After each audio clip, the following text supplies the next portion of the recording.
HBCU Prep is an extension of history. We are creating the K-16 model that will extend the history that has been around for African American people for over 200 years. There is no model for urban education specifically designed for African American people in the country. In HBCU preparatory schools, that's exactly what we're doing right now. Dayton and Columbus. Okay. The reason I said that is I created an elite prep high school basketball team that travels the country, and I partnered with this charter school called Nexus Academy. Yeah. And Nexus is a part of the conglomerate Connections. Right. Oh yeah. So we don't play no Michigan schools. We just travel all over the country and play the best schools to get these kids a platform to get their scholarship. I don't know if so I don't know if they're the best. I put the best 12 guys from Michigan on a team. Then we go play Oak Hills, Paul VI, Mount Vernon, all these major schools you hear about across the country. We'll be on that circuit. But we can put a team in Ohio and bring it through HBCU. And then the entertainment piece is now what you're saying about bringing it to we're doing concerts together and showing the benefit of it being about the toy gun buyback, the shoot hoops not guns, about current violence in the country, things like that. And then the sports component is which I do. Tournaments, just getting the kids involved. But at the end of the day, the goal is that you got to get our education in order to be involved in any of the sports and entertainment. Drew Joyce, St. Vincent St. Mary High School, Akron, Ohio, boys basketball coach, but I'm here in Cleveland now at Ridall Agricultural Complex. Great place where African American men are showing us how to bring agriculture, use it as a model to build infrastructure into the inner city. You need to come, you need to find out. Ridall. Played in the NBA, overseas. I worked close with Tim Ferguson and Derek Coleman, and for me, as an entrepreneur, I have cupcakes too. By the way, we all can have a sample, I'm sure, at the end. But my ingredients, my cupcake business, as an athlete, particularly about what we put in our bodies, and as I got out of the game, I realized that I can't eat the way I ate while I was playing. So I understood about all the GMOs and all the bad things that are in the food, and I wanted to really when Tim Ferguson brought me here and showed me, how the farm was and how organic everything was and natural, my cupcake business, I don't have a lot of preservatives in my cupcakes either, so it's really clean type thing. So I saw the synergy. As an athlete too, traveling all over the U.S., seeing how we don't even have grocery stores in our communities that have healthy foods and options. So, being able to have an option to be able to create our own vegetables and healthy foods in all the black communities, to me is big and huge. So I feel like to be a part of that and help out where I can as an entrepreneur. I'm learning a lot. I'm young, but I'm anxious to be a part of a great team. Neon, by the way, is not for profit. CIS that Arthur talked about, Community Integrated Services, is a subsidiary of Neon, but it's for profit. So that's where we have a lot of ventures that he didn't talk about, and I don't know if this is the forum for it. So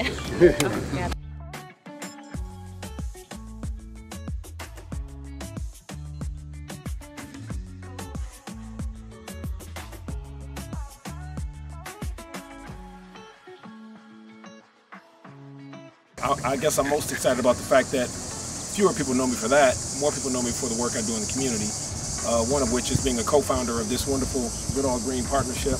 As you know, my daughter was murdered, and I've really been on a humanitarian path ever since way back in the day with Founding Midnight Basketball with Tom Page and Arthur, and didn't know anything about basketball then, don't know nothing about it now. But I knew that we needed solutions.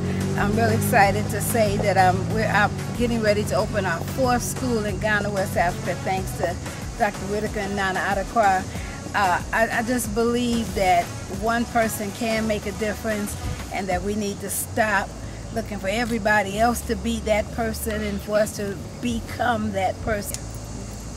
I'm Ted Gibbs, Senior, founder, director of Ginn Academy for Boys, head football coach, head track coach, advocate for young people that live in a community, fight for it every day. I'm just here, I'm fortunate to meet Damien and everybody but the Ridall company. I mean, the farm, it's amazing to me because because I keep thinking back down in Louisiana, being in the field, and I kind of see myself here. You can come here and work anytime. I'm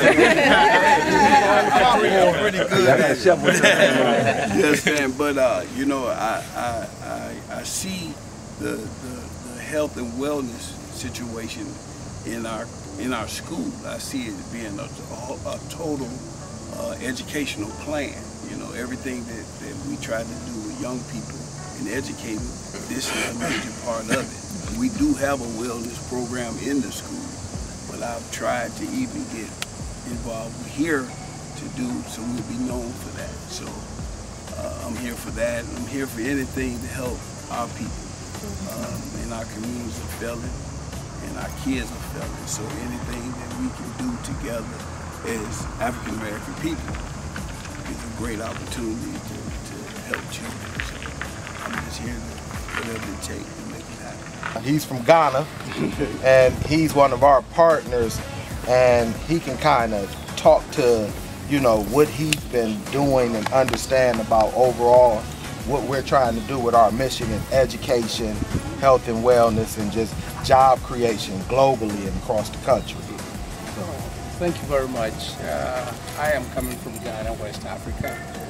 And before I got here, we used to have farms where everything was organic. Now later, people from the industries tried to introduce pesticides.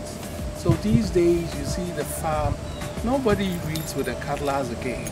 They spray with all kinds of chemicals. And therefore, now diabetes and all kinds of disease, which hitherto was unknown to us, is rampant in our communities. So I came here and I found this thing, and I'm so thrilled.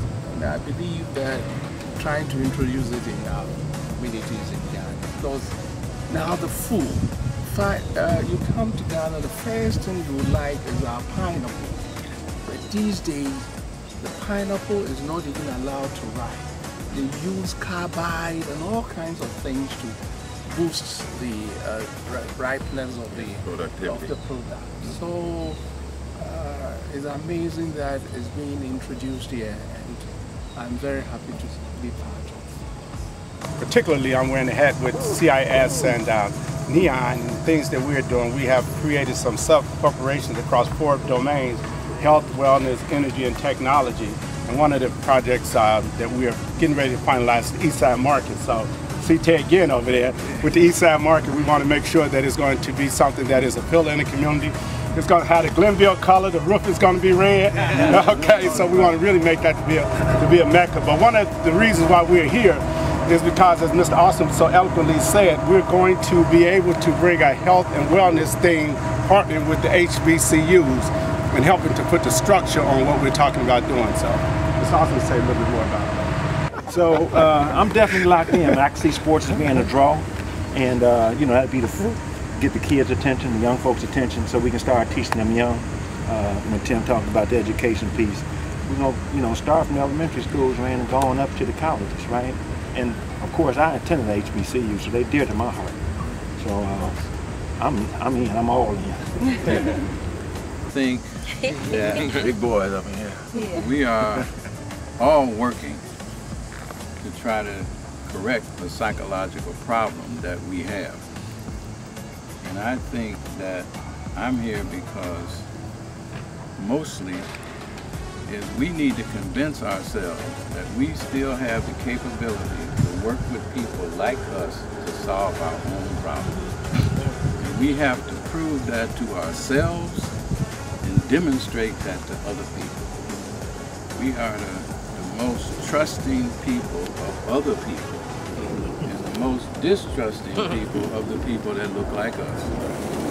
And we have lost our way in that respect. So, unless we find our way, we're going to be footnotes in history, no different than a dinosaur or any other extinct species. So, and I believe that we're in a critical time where we have to try to come together and do the final chapter of the Civil Rights Movement, which to me was all about opportunity, equality, and education is at the heart of that, achieving that goal. I do quarter-mile drag racing. I also do a lot of fishing. And I used to own Dave's Surf and Turf restaurant up on Lee Road.